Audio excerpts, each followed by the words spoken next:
Hey everyone, welcome to my another vlog. তো আজ হলো শ্রাবণের দ্বিতীয় সোমবার, তাই দেখো সকাল সকাল ঘুম থেকে উঠেই কিন্তু স্নান সেরে নিয়েছি। তো আজ একটু সময় হাতে ছিল, তাই ভাবলাম একটু আলতা পরি। আর এই আলতা কিন্তু আমি ছোট থেকেই পরতে ভালোবাসি, কারণ আগে যখন দেখতাম প্রত্যেক বৃহস্পতিবারে আমার মা আলতা পরতো, তখন কিন্তু মায়ের কাছে গিয়ে আমিও বায়না করতাম আলতা পরার জন্য। তো যাই হোক, সেসব অনেক বছরের আগের কথা। তো এবার দেখো আলতা পরে আমি তারপর তাড়াতাড়ি করে শাড়িটাও পরে নিলাম, কারণ সবুজ শাড়ি তোমরা জানো মহাদেবের ভীষণ প্রিয় সবুজ রং।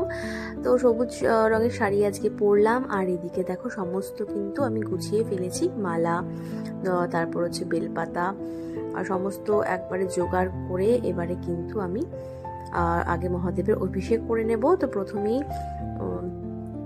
মধু, ঘি, তারপর অগ্র দিয়ে ভালোভাবে কিন্তু আমি স্নান করে নিলাম মহাদেবকে। তারপরে একদম সুন্দর করে পরে নিলাম মালা। তো তোমরা বললে বিশ্বাস করবে কিনা জানি না, কালকে যে আকন্দর মালা এখানে বিক্রি হয়েছে কত টাকা জানো? 80 টাকা। আমার তো শুনে চক্ষু চড়ক গাছ। তো যাই হোক, আকন্দর মালা আমি গত সোমবারে দিতে পেরেছিলাম ভাগ্যবশত।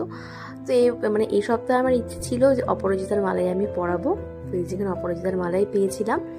তারপর একদম দুধ ঢেলে সুন্দরভাবে কিন্তু আমি স্নান করে নিলাম মহাদেবকে। তোমরা আজকে কে পুজো করলে অবশ্যই জানিও। আর আজকে তো সকাল থেকে আমি উপোস ছিলাম, আর তারপর খেয়েছি সাবু, কলা, ফল, বিভিন্ন ধরনের ফল। আর আজকে তো ভাত খাবো না, যেহেতু মহাদেবের পুজো করে তোমরা সবাই জন্য ভাত খাওয়া যায় না। যাই হোক, একবেলা আমি রুটি খাবো রাতে। আর এক একজনের এক এক ধরনের নিয়ম হয়। তো যাই হোক, এত নিয়ম এখন বেশি করতে পারি না, যেহেতু ছেলে একেবারেই ছোট।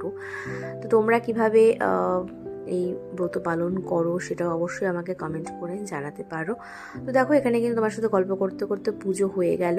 তো এরপর ছেলে খুব বিরক্ত করছিল, যেহেতু অনেকক্ষণ ধরে আমি সমস্ত ওকে টাইম দিতে পারছিলাম না। তারপরও খাবার করলাম, তারপর ওকে খাইয়ে দিলাম অনেক ঝামেলা করে। তারপর নিজেও খেয়ে নিলাম। আর এখানে দেখো, ও কিন্তু ভীষণ মন খারাপ করে বসে রয়েছিল, যেহেতু আমি ওকে কোলে নিচ্ছিলাম না, তাই খুব রাগ করেছিল। যাই হোক, অনেক কিছুর পরও রাগ ভাঙলো। তো তারপর একটু ব্যালকনিতে গিয়ে দেখি যে বৃষ্টি অলরেডি আবার শুরু হয়ে গেছে। তো সারাদিনই এরকম টুপুর টাপুর বৃষ্টি হচ্ছিল।